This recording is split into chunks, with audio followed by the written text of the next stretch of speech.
Voters in our region are looking to cast their vote in the upcoming general election. Northwest Public Broadcasting and the League of Women Voters of Benton and Franklin counties want you to know the candidates.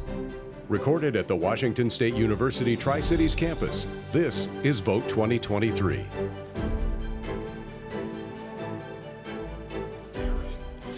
Good evening and welcome to the 2023 General Election Candidate Forums.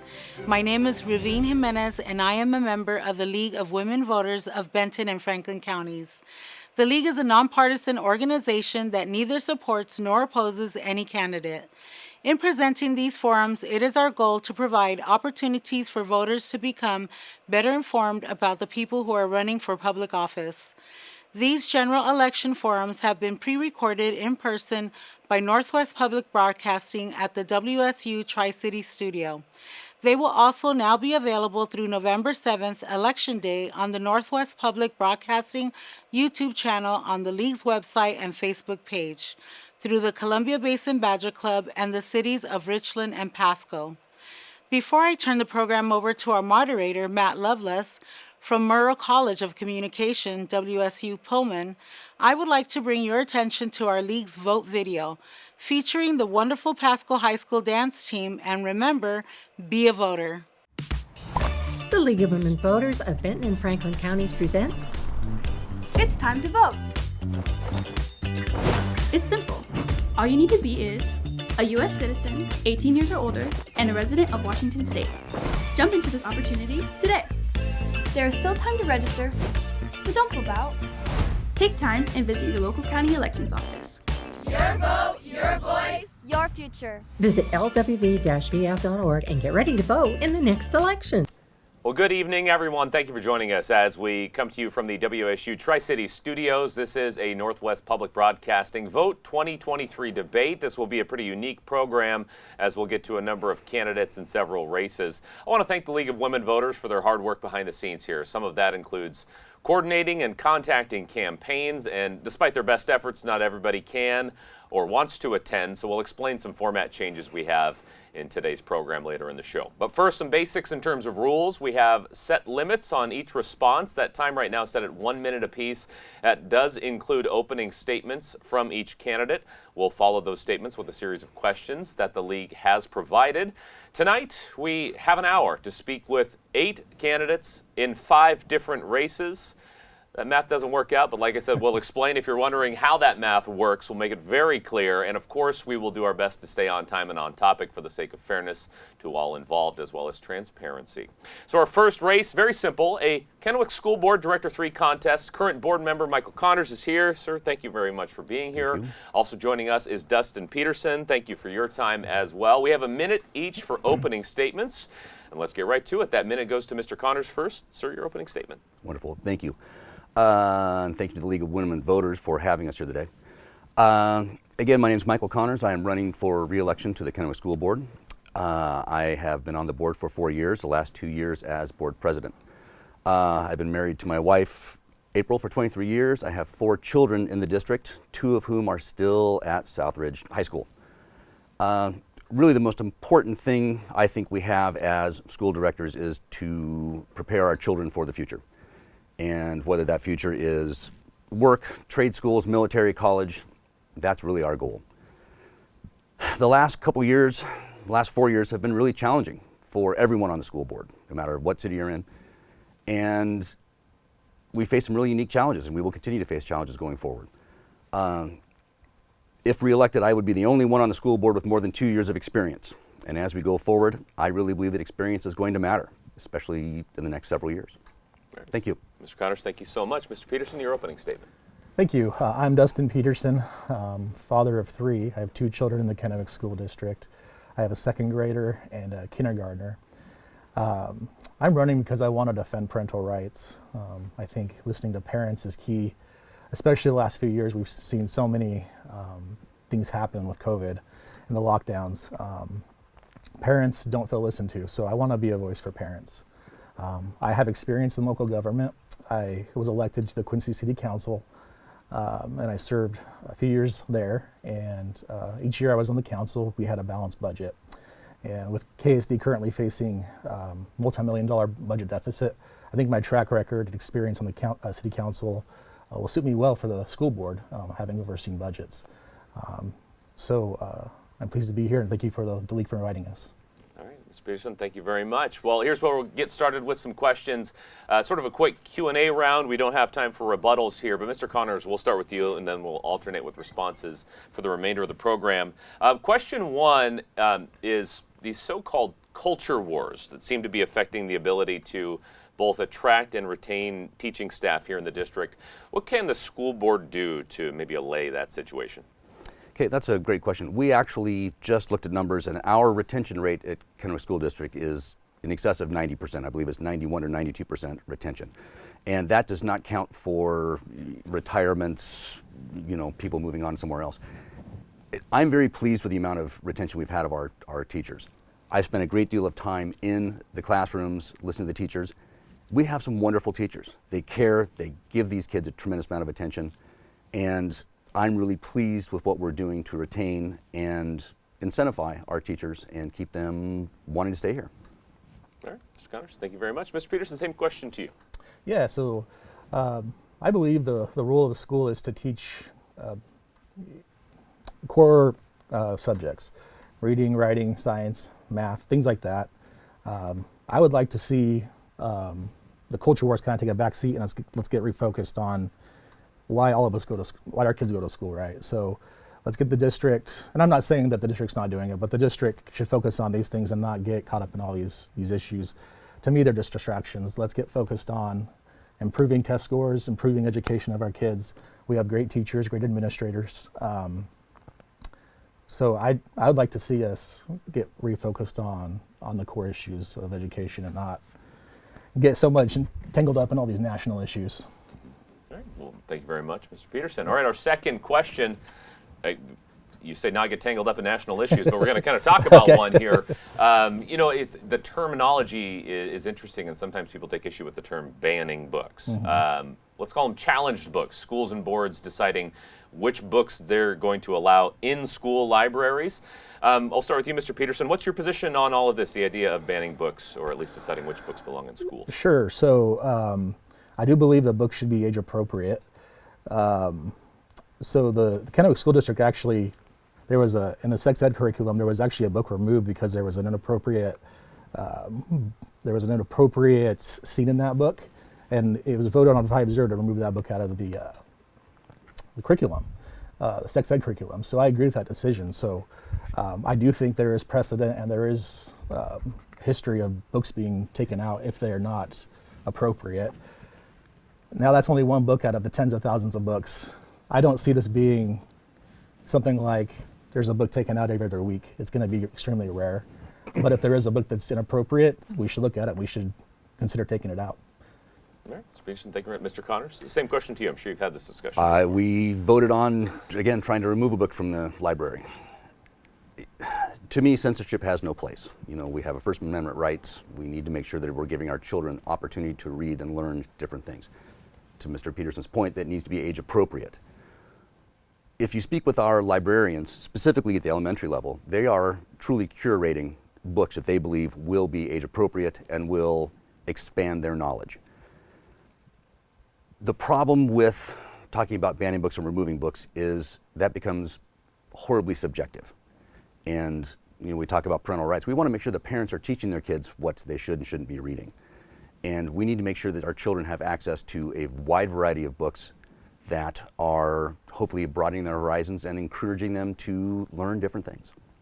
All right. Thank you very much, Mr. Connors. All right, question 3. Obviously, school districts depend on levies and bonds, and sometimes those elections to fund their programs, staff, buildings. That's stuff that falls out of those state allocations. That includes newly retired Kennewick police officers who are working in Kennewick elementary schools now. So the question is, do you support bond and levy elections, and why or why not? Mr. Connors. Well, we have to support them, sadly, because even though the state Constitution states that the paramount duty is to fund the education of our children, they are funding what they consider core education. So that does not include counselors, nurses, paraeducators. So we have to make up that difference with levy dollars. Same thing with bonds. If we want to continue to upkeep and build new schools, we have to go to the public for those bonds, and so they become a local issue to fund.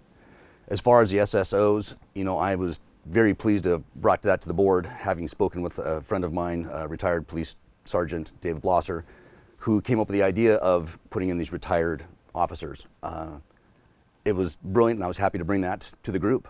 And meeting these gentlemen, they are, and so far, and they are all gentlemen at this point, smart, driven, caring individuals who want to do right by our kids, and so I was thrilled to do that. All right. Thank you very much. Mr. Peterson, same question to you. Yeah, so I think it depends. When the first two levies failed, I felt like the voters didn't have a reason to vote yes. I felt like after the lockdowns and the mask mandates and all that, I felt like the board kind of sat on its hands and didn't respond well to that. And so I think there was a lot of frustration coming out of that, and that's why the first two levies failed. On top of that, the levy rate had increased substantially from a previous levy. And then the reason why I did pass, I think, is because the board did listen on the third levy and added in the school resource officers that other members of the board wanted that as well. So when you give voters a reason to vote yes, they're going to vote yes. But if you ask for a tax increase, a levy increase, and there's no reason to vote yes for it, it's going to fail. So we got to have when we run levies and bonds, we got to make sure we have the community behind it, and we got to make sure we're listening to the community, because if we're not, the levies and bonds are going to fail, and everyone's going to be hurt by that. All right, thank you very much, Mr. Peterson. All right, our fourth and our final question. I mentioned it would go really quickly here. And Mr. Peterson, we'll start with you. And you actually said this in your opening statement, the term parents' rights. Mm-hmm. You could define that in any number of ways, sure. And certainly you could talk about extents and limitations of those rights inside a classroom. So I would ask you, how do you define parents' rights and its extent in curriculum? Great question. I'd consider it as full transparency to the parent. So if there's a third-party group meeting with our students in the schools, I'd love for the parents to be notified. I would love emails to go out to parents anytime anything like that happens. I want parents to be more involved. I would even like the idea of creating a parent committee that works directly with the board, so we know what's happening in our schools and from a parent's perspective. When I was considering running for school board, I remember I reached out to a number of board members, and this was actually a couple of years ago. I've been thinking about this one for a while, and I reached out to some school board members and they didn't even respond to me. So I think when someone reaches out to us, we have to have that open door, and we have to listen to parents, because if we don't listen to parents, then bad things will happen with the district, and people lose confidence in our leadership abilities. So full transparency is key with parental rights. All right, Mr. Peterson, thank you very much. Thanks for being here. Mr. Connors, that same question to you. Your definition of parents' rights.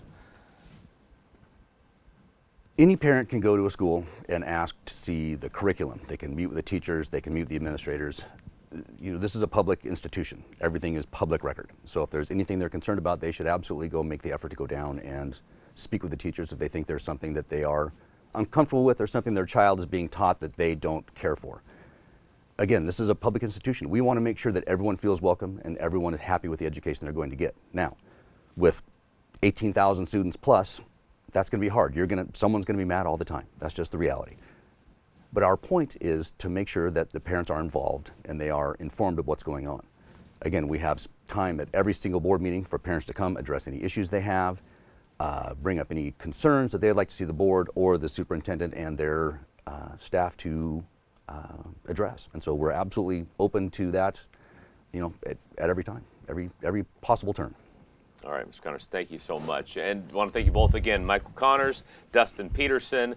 Our 15 minutes is up here. Candidates for the Kennewick School Board. Well, the next segment in our program stays with the Kennewick School Board, and we'll actually be covering a pair of races here at the same time, the Director 4 and Director 5 position at odds here.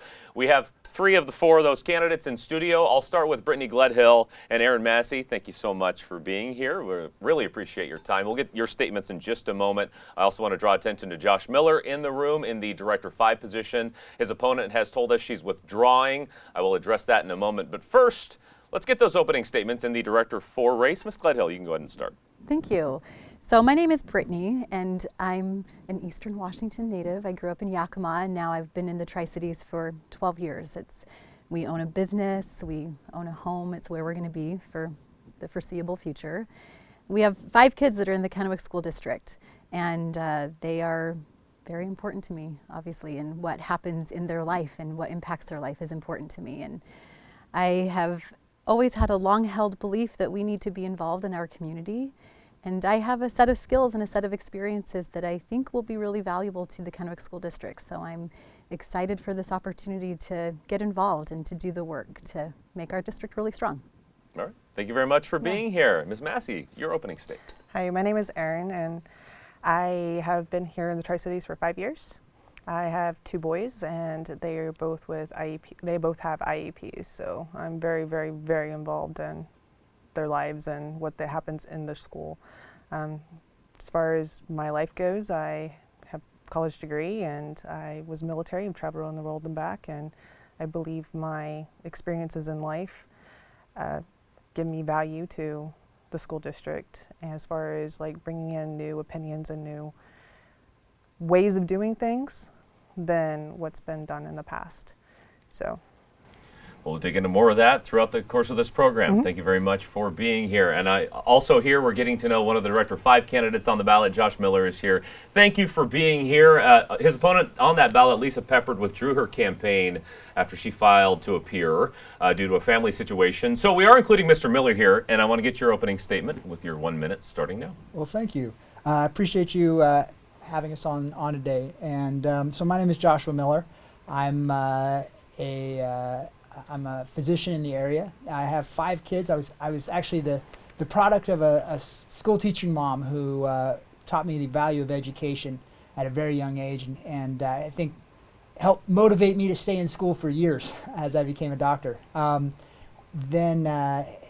really reinforced to me how important education was. I have 4 kids that are in the Kennewick School District in all levels, high school, middle school, and elementary school. And for me, education is the key to helping prepare them for their futures. It is imperative that we make sure that the school district is helping prepare our children for the future and making sure that they're having the best opportunity for success. And that passion for education is what's inspired and driven me to run for school board. All right, Mr. Miller, thank you very much, and appreciate your responses. So in this round of Q&A, we'll put each of the 3 of you in a bit of a rotation here. I guess we can sort of treat that like a forum. We'll remind viewers, Mr. Miller not in the race against either of these 2 here today, but let's get to it. And question 1, and I like it because we so often want to talk about issues, but I'm asking you to sell the district a little bit. If you were talking to a parent with a student new to Kennewick schools, how would you describe the positive aspects of the district? Ms. Gledhill, you first. I am so glad you're asking this question because I think so often when we talk about school board, they're often seen as people who are there to be critical of the school district, and that is not my position at all. A lot like Mr. Miller, I've mentioned already, I have 5 children in the district, and I have 2 in high school, 1 that's doing Running Start. I have a middle schooler, I have 2 in elementary, and we've done high cap classes, we've had rudimentary support for some of our kids.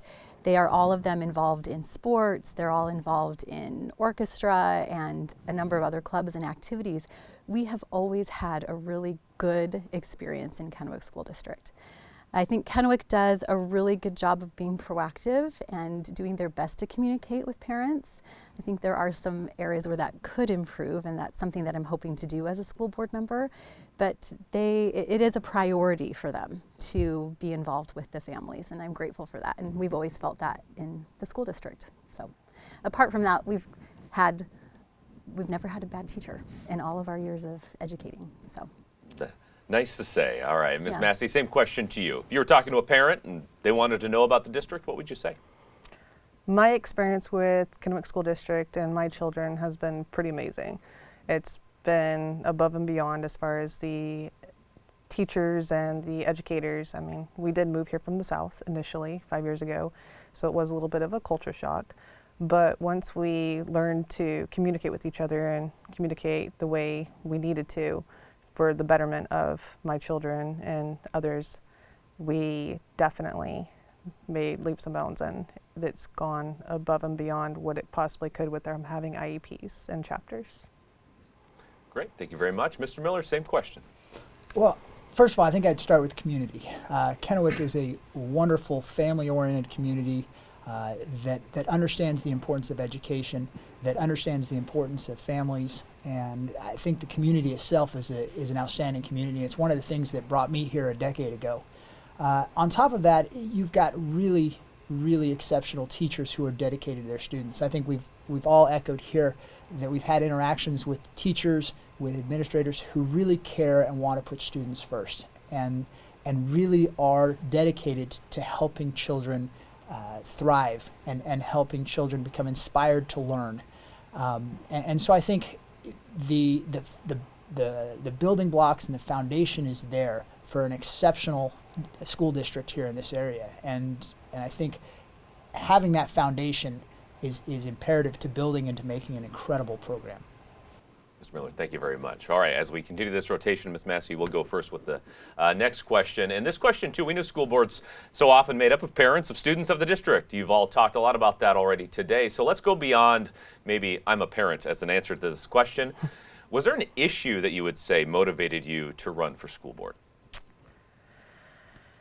Yes, so again, my children are special needs, and I believe that there's more the district could do as far as special education. There's more opportunities, there's more advancements that can be made as far as like the engagement and keeping the special education children from being so segregated. I mean, we're not in the 1970s and 80s anymore. It's time to teach people to be kind to each other and to teach people to love their neighbor as they do themselves, and to include these children into everyday general ed. And the programs are there, but they're not being utilized at their full capacity in ways that they can be. And I do think there are tweaks that could be made to make them better. All right, Ms. Massey, thank you very much. Mr. Miller, same question to you. Was there an issue that maybe sparked your... Yeah, I think the core issue, like I mentioned before, I do have 4 children that are in different levels within the school district, and one of my biggest concerns, particularly after COVID, is the decline in performance in terms of academics. It seems that we've lost maybe a bit of that focus and that bit of our drive in terms of helping to ensure that our children are prepared. While certainly there are other areas of special education, and I think our focus needs to be on making sure that all of our children, and particularly the majority of our children, are well prepared for whether it's college or vocational school or a trade or the military, that they're well prepared for their future. And as I watched my own children, particularly as they struggled through COVID and post-COVID, there were certainly concerns that perhaps some of the focus on improving the academic programs were floundering. And so that helped to drive me to say, look, this is something that is concerning. Particularly as our children are moving forward, we need to make sure that we're adapting and that we're making the appropriate steps that we can make sure that all of the kids in our school district are excelling. All right, Ms. Miller, thank you very much. Ms. Gledhill, same question to you. Yeah, and my answer is much the same as Mr. Miller's. I don't necessarily have one particular issue, but just observing a trend, and mine was really after COVID as well, feeling that I felt like I graduated from my public school very well prepared for college, and I have been observing my children and those of their friends and feeling that they maybe are not quite at that same level of preparation that I enjoyed. And as I've talked with teachers and administrators in preparation for my campaign for school board, one thing universally is reported is that students are not engaged in the classroom the way they used to be. And no one necessarily has an answer for why that is, and I am anxious to get to work on that and finding out what has changed.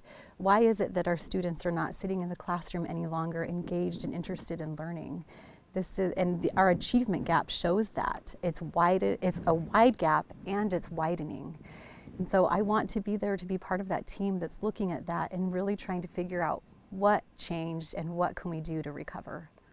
All right, Ms. Gledhill, thank you very much. Well, it's a quick forum here, which means question 3 is our last one, and a topic facing schools and school boards all over the country, sort of a dividing line, I would say, which is why we want to get your thoughts on it, on banning books, or at least, and I know some people take exception to the term, but limiting books that could be in school libraries. So, Mr. Miller, we'll start with you here. What's your stance on what's a pretty controversial topic of banning books? Yeah, well, I don't think that it should be quite as controversial as it is, and I think sometimes this is an area where it's become more divisive than it needs to be. I think certainly in our academics and in education, we should be focusing on literature that is well respected. Part of preparing kids for their future is making sure that they're well read and they know literature that is well recognized throughout the scope of literature. And so when they're having conversations, or for example, if someone makes a reference to the book 1984, they recognize what that reference is and they're familiar with that reference. So I think what's important is that we're focusing on making sure that our education actually prepares our kids for the future, that they're exposed to the literature. I think sometimes we lose our focus and start focusing on the fringes and start looking at, oh, what about this book and what about this book? When really what we should be doing is saying we need to prepare our kids for the future by focusing on preparing them in areas that are well known and are well respected throughout our culture and throughout our society. All right, Ms. Miller, thank you very much. Thank you for being here as well. Ms. Gledhill, same question. For banning books, or like I said, rewording that to say limiting what's in school libraries. Yeah, so I'm glad that you've redefined the definition because I don't see it as a ban. Our school libraries are a curated collection. We don't have every book that is published in our school libraries. In fact, as I've talked with the school librarians, they really enjoy the autonomy of being able to choose the books that are in their library. So they're very conscientious about the books they choose for their particular students at their school. So I really want the librarians to be able to continue to have that autonomy and choose the books that are there in their library.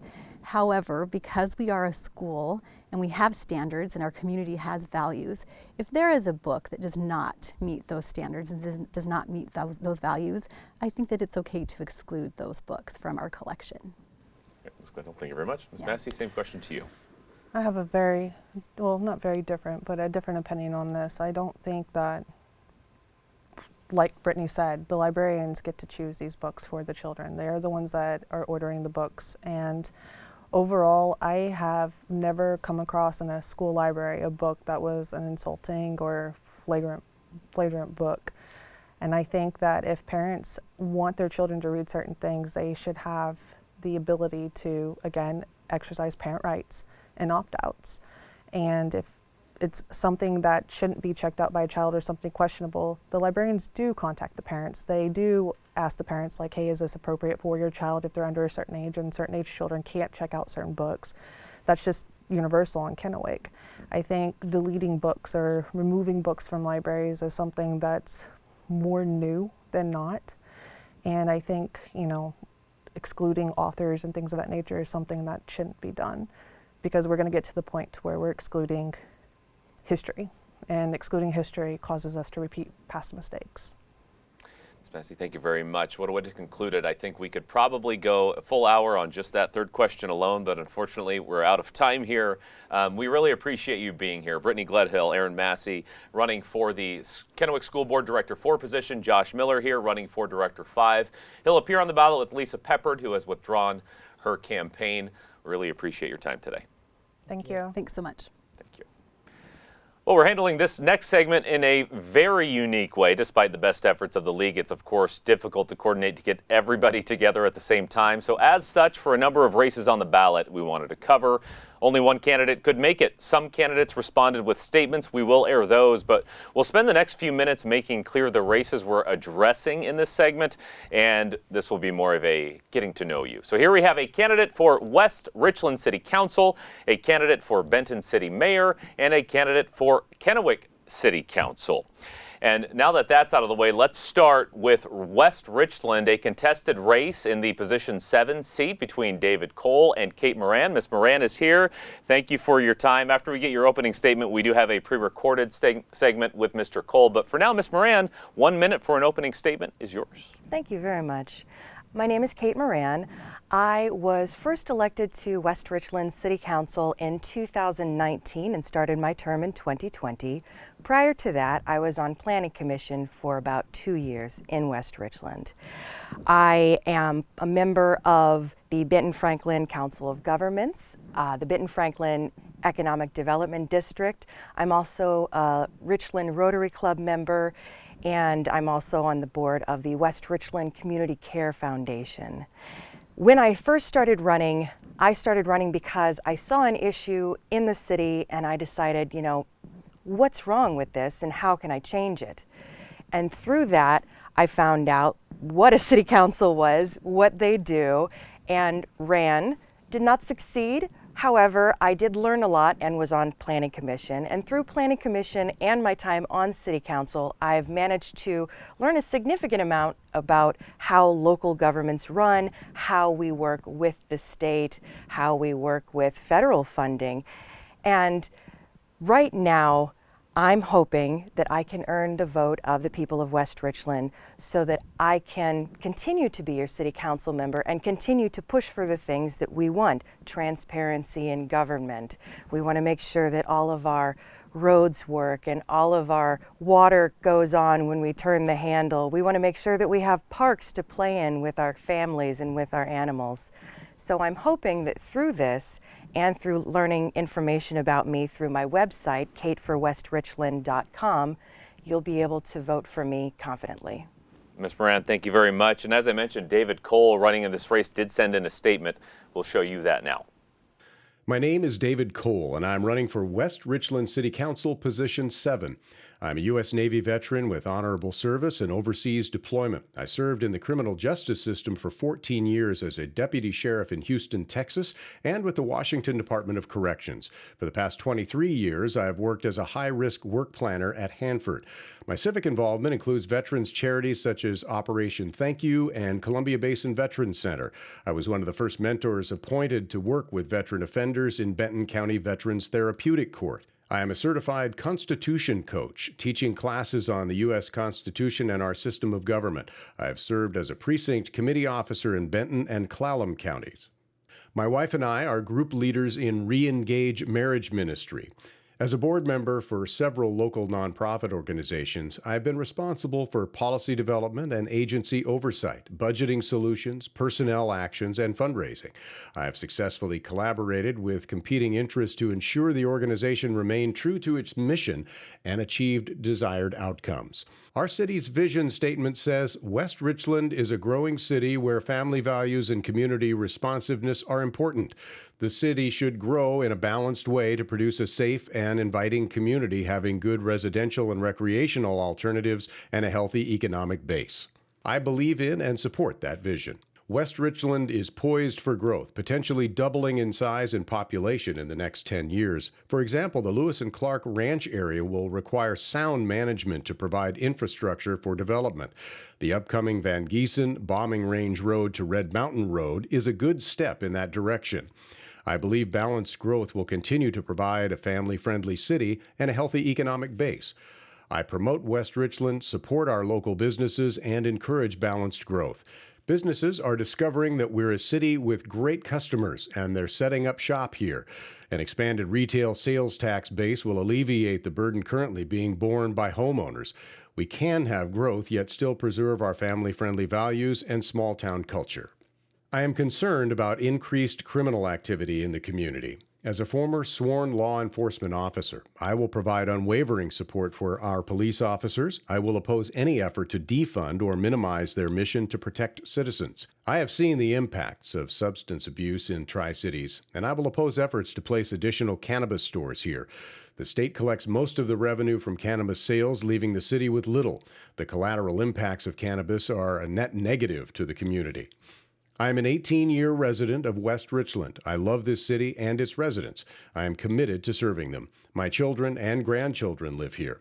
On 3 prior occasions in my life, I have sworn an oath to uphold the Constitution. Elected officials in this state swear an oath to uphold the U.S. and Washington state constitutions. I will always uphold that oath. I am the conservative choice for West Richland City Council. And that statement from David Cole, like he said, running for West Richland City Council. We'll get more from Ms. Moran, who is here coming up. But next up, we have the race for Benton City Mayor. We welcome in Mr. Len Burton. Thank you for being here, sir. And he's running against Jake Moakler. Mr. Moakler not attending, did not send in a statement. So we will get your opening thoughts now. Mr. Burton, your opening statement and your 1-minute timer starts now. Thank you. I appreciate being here. I appreciate this opportunity. I love Benton City. I volunteer a lot in the community. I work a lot with the food bank. Just for example, in August, I rounded up over 30,000 pounds of food for the food banks. This month, not so much, but I've been doing that for a number of years. I also involved in the community beautification projects. The boat ramp area, the 14th Street area. I've been doing that now for 3 or 4 years. I've spent thousands of hours in the community improving things. I did not anticipate running for mayor earlier this year, but a number of councilmen asked me to run. All of the city staff approached me and asked me to run. They respect what I do for the community. They respect my efforts in helping the community. I am involved in the beautification group. Here 2 weeks ago, I built 3 picnic tables for a park area. And thank you for having me here. Mr. Burton, thank you very much. I have an uncle who lives in Benton City, so hi, Uncle Jim. I know you're interested in watching this program as well. Finally, we've got our eye on the Kennewick City Council race in the position 7 seat. That race features James Milbauer and Ted Owens. Mr. Owens is the one in the room for this race. Mr. Owens, thank you for being here, and we'd love your opening statement, sir. Yeah, thank you, and thank the Women's League for hosting this forum. Mm-hmm. And my name is Ted Owens. I'm running for Kennewick City Council Position 7. And I am a husband, father of 4, grandfather of 2 with 1 on the way. And I'm a follower of my Lord Jesus. I am a chaplain for Tri-City Union Gospel Mission. My family's lived in Kennewick for 20 years. In 2003, we moved from Portland, Oregon to begin a new business venture called Fiesta Foods, a food marketing company with 3 retail locations. My job is general manager for 17 years. Responsibilities range from finances, budgeting, operations, and new projects. In addition, I served in Washington Food Industry Legislation Committee, working on legislation to help small business and consumers. I've been a leader in a multicultural workforce with a diverse community. Thank you. All right, Mr. Owens, thank you very much. Again, Mr. Milbauer, your opponent in that race could not be here. He let us know he could not, but he did send in a statement. We'd love to play that statement now. Thank you to the League of Women Voters for this opportunity to connect with the citizens of Kennewick. I'm so disappointed that I can't be there in person today. I'm at an out-of-town health conference for one of the boards I sit on. I'm campaigning for re-election because Kennewick is my home. I'm personally invested in our community, not only as a husband, father, grandfather, and councilman, but as a participant in not-for-profit agencies that make our community stronger and resilient.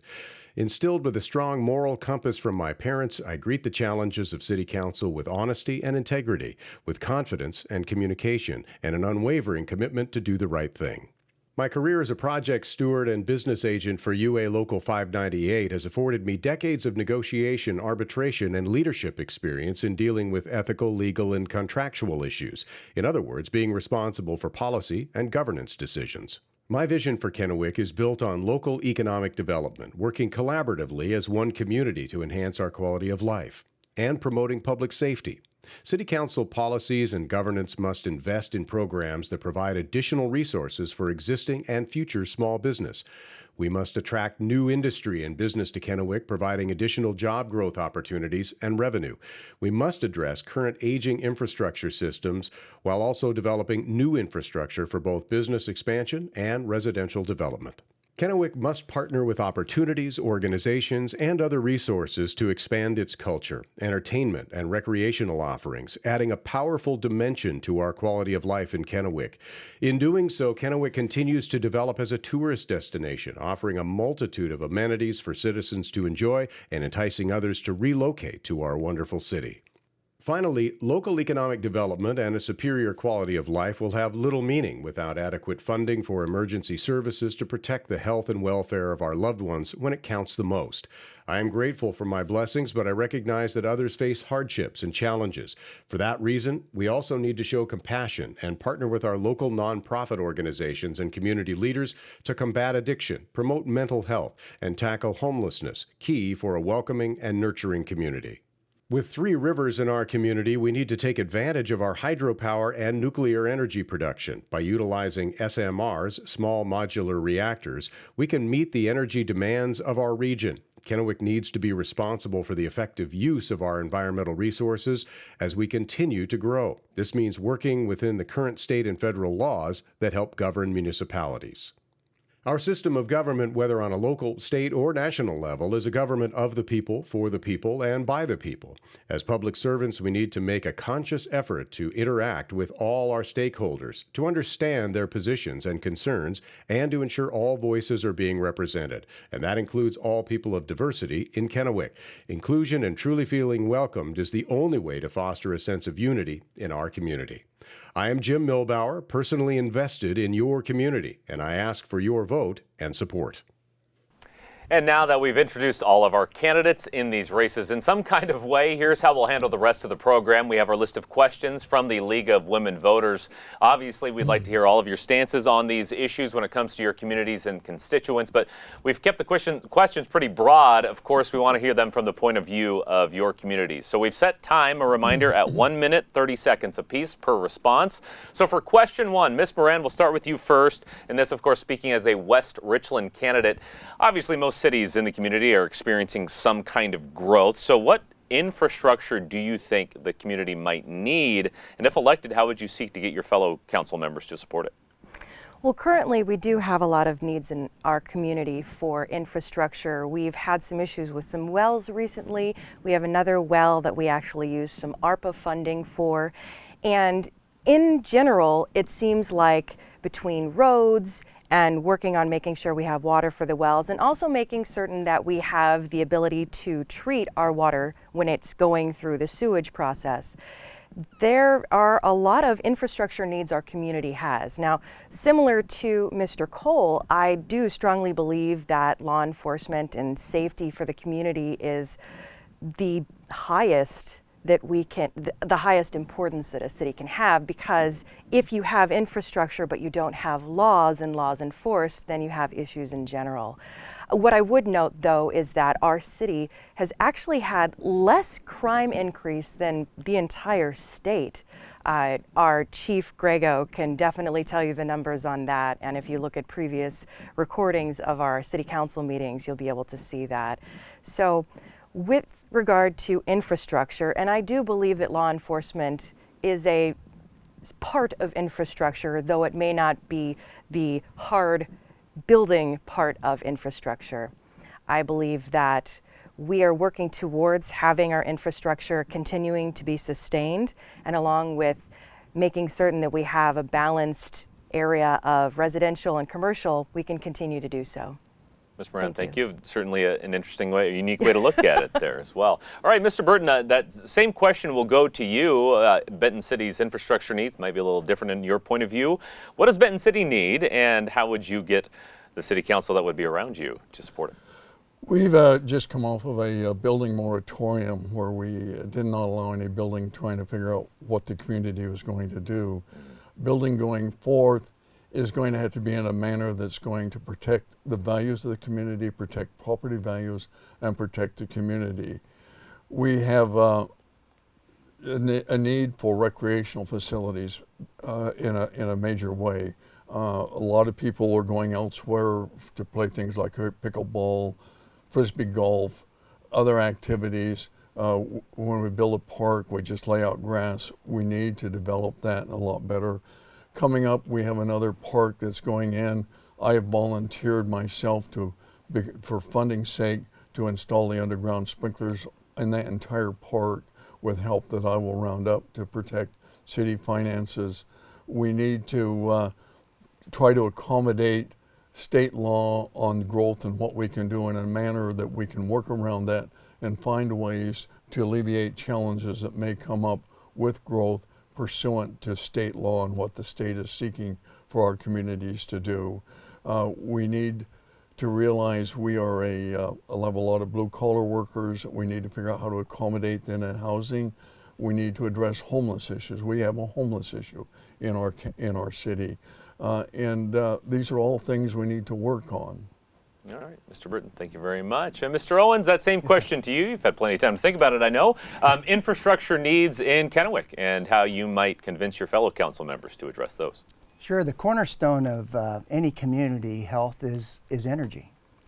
And so currently we have a project, a wind farm project, the Scout project, that will not produce reliable energy and is not environmentally friendly.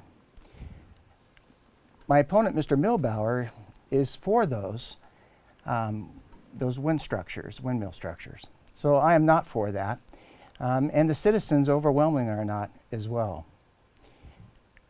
The cost for the consumer is increased with wind and solar because they're subsidized. And also, you have property value devaluation with the wind power farms. Also, we have a lot of growth projected, and we've had a lot of growth in the Tri-Cities and in Kennewick. Water treatment systems need to be updated, and there's some good plans that the city is working on currently for that. All right, Mr. Owens, thank you very much. Now we'll move on to question number 2, and as we sort of shake up the rotation here a little bit, Mr. Burton, will have you go first. And reminder, running for Benton City Mayor. And you know what? We have our eyes on, of all places, Pasco. Because several years ago when Washington made cannabis legal, just about every community decided against allowing it. You probably knew this question was coming, but now that Pasco has changed its stance, does that make you think that you should reevaluate where your community stands on the issue? The couple of perspectives. When we passed the law in the state, we had a certain level of potency of the product. And I don't think voters anticipated through plant breeding the potency would increase to the level that it has. We have extremely potent forms of that, and that is the dominant retail items of that product. There's more than one peer-reviewed article that deals with the mental health issues that are coming about because of the product being sold. It is an issue based on current product. It is an issue maybe trying to address what is being sold and how to address that. And I don't know that the voters are willing to change the basic law, but there's an issue there on what we're selling and retailing that's being used in the community. All right, Mr. Burton, thank you very much. Mr. Owens, I'll ask you that same question, especially as we can't get into the minds of the Pasco City Council and exactly what caused that change, but they certainly did after 11 years had passed. Where do you stand on this issue? Well, what I hear from our community is questions like, why did we close schools and churches and businesses as unnecessary, yet marijuana shops were open and necessary? So we have a divergence there in the community and the support of businesses that are necessary and not necessary. As far as marijuana is concerned, and I work with the homeless as a chaplain, and the content of THC is too high, and that's driving a lot of mental issues that we have and mental instability with our people. And it's a medical issue as well, trying to get folks in rehab and get them off that. All right, Mr. Owens, thank you very much. You have a little bit more time if you have anything more to add, or we can move on. Well, the public voted for marijuana to legalize it, and so it's up to the public to reevaluate. And I think that that's one of the things that we need to have more of our communities be involved in government. We need to hear them more at city council levels.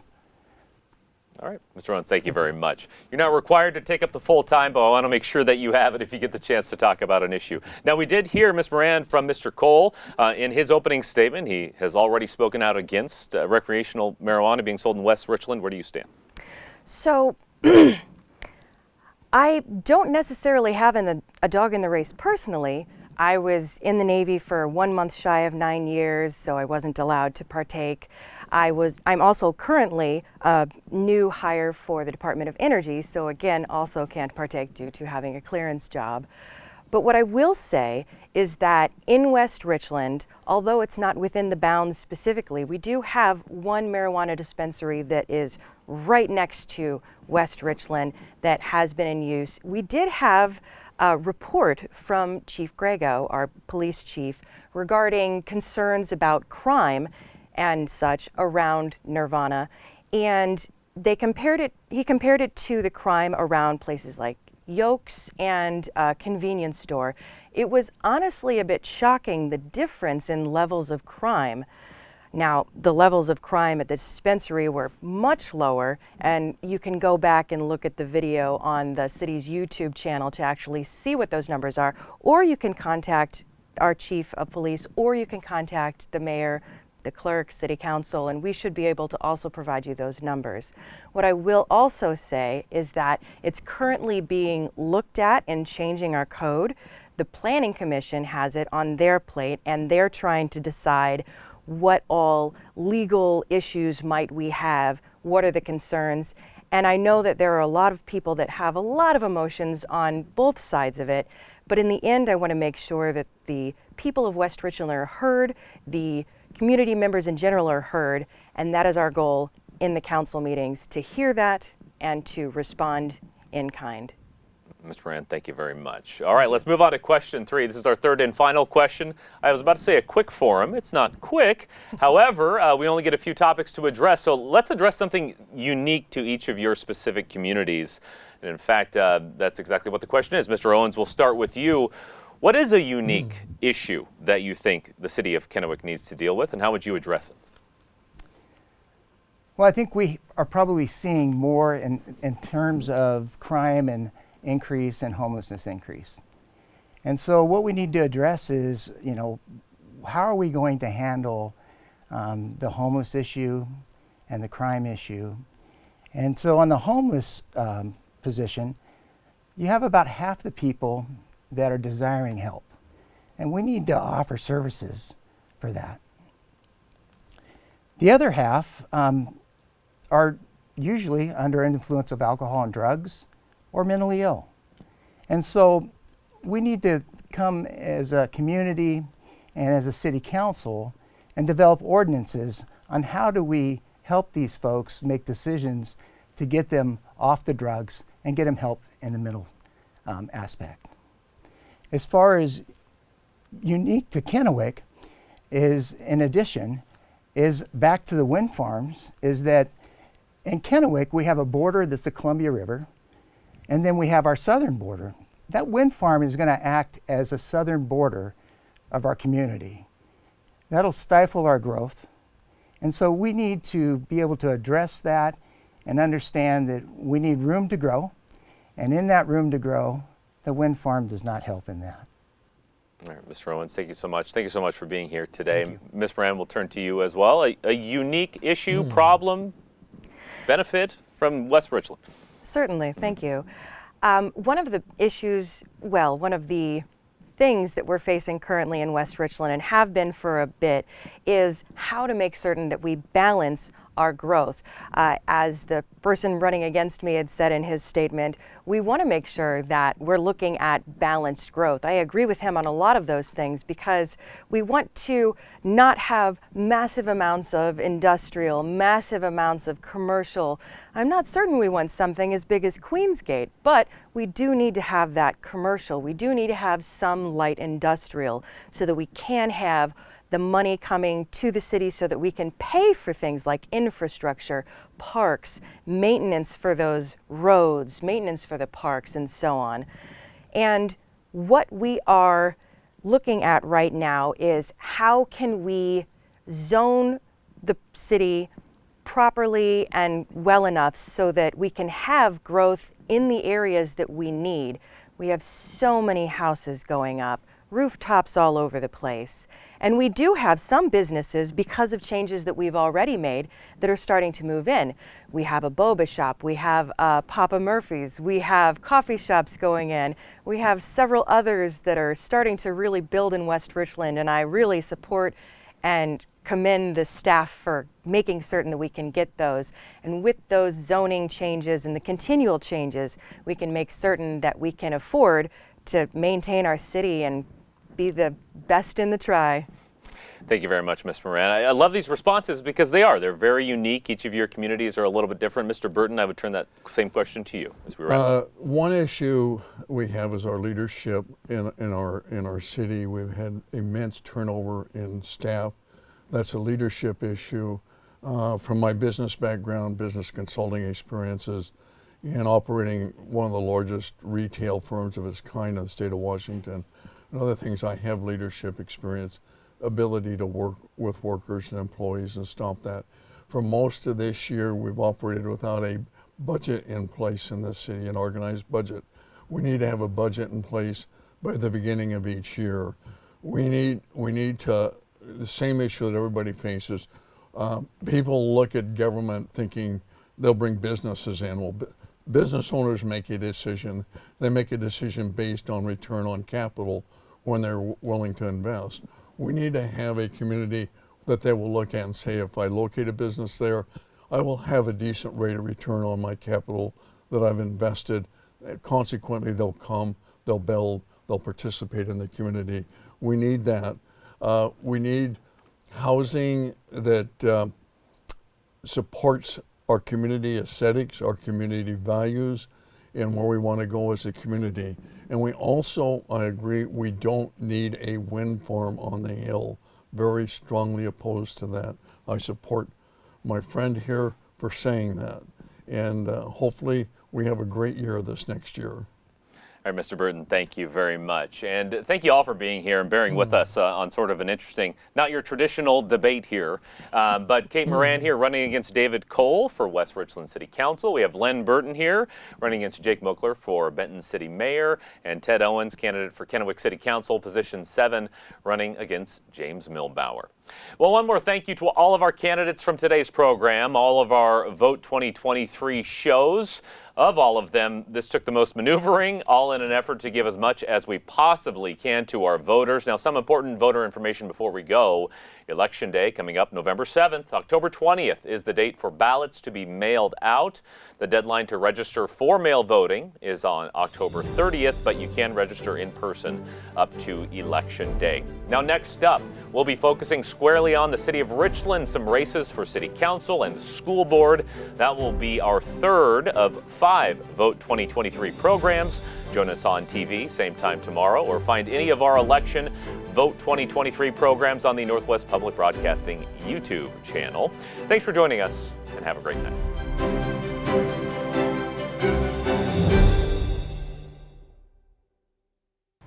La Liga de Mujeres Votantes de los Condados de Benton y Franklin presenta Es hora de votar. Es simple. Todo lo que necesita hacer es un ciudadano estadounidense, tener 18 años o más y residente del estado de Washington. Tome acción hoy. Todavía hay tiempo para registrarse. Así que lánzate a votar. Tómese el tiempo y visite la oficina electoral de su condado local y regístrese. Tu voto, tu voz. Es tu futuro. Visítenos en línea o llámenos hoy.